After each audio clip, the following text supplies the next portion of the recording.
So let's do a couple more examples of solving multi-step inequalities for section 3.2. For this problem, as you can see, we have two distributive properties, one on each side. So we're going to start with step 1, distributing and combining like terms. We're going to distribute the 8 on the left side, and we're going to distribute a -1 on the right side. Then we can combine like terms on each side.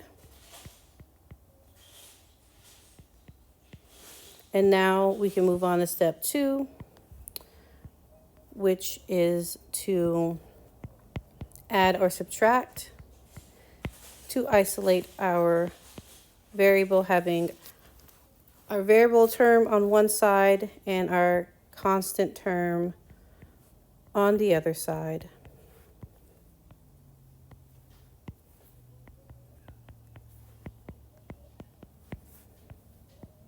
Now that we have our variable on the left and our variable term on the left and our constant term on the right, we can isolate our variable further by dividing both sides by the coefficient. And notice that although we have a -21 here, we do not flip our symbol, our inequality sign, because the number we're dividing by on each side is a +3, not a negative number. So as long as that number down at the bottom that we're dividing by is positive, we do not need to flip the sign.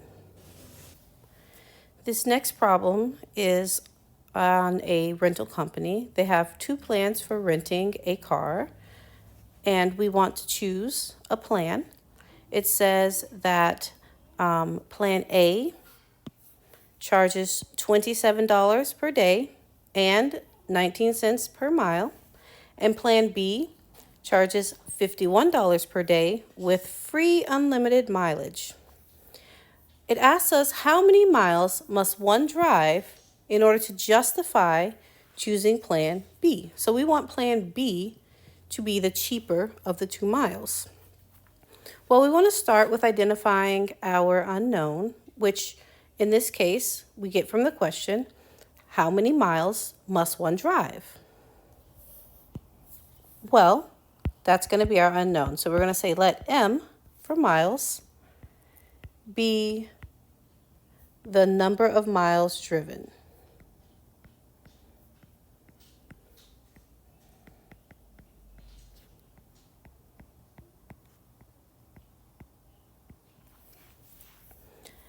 And we're going to take the information given to us in each plan and rewrite that in math symbols.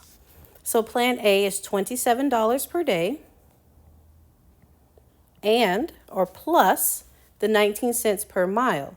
And per mile means I take the amount of miles and I multiply that for the 19 cents. Well, we don't know how many miles, but we know we're going to represent it by M.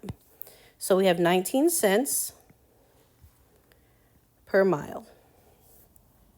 Plan B, flat rate, just $51, however many miles you drive.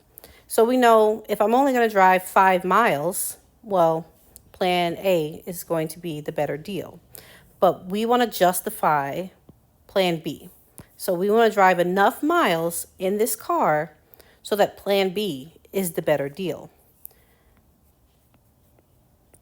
So if I look at the comparison between the two plans, I want plan A to have more miles than plan B. So if I take those equations and replace them into our scenario here, I give myself an equation that I can solve to figure out how many miles will give me more miles to make plan B better, or the better deal.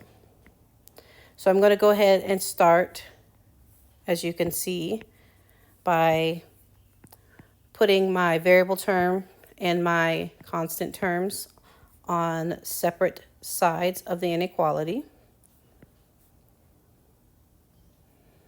Once I have that, I can further isolate my variable by moving that coefficient, doing that by using inverse operations and dividing on both sides. When I do this division of $27 divided by 19 cents, I actually get a decimal.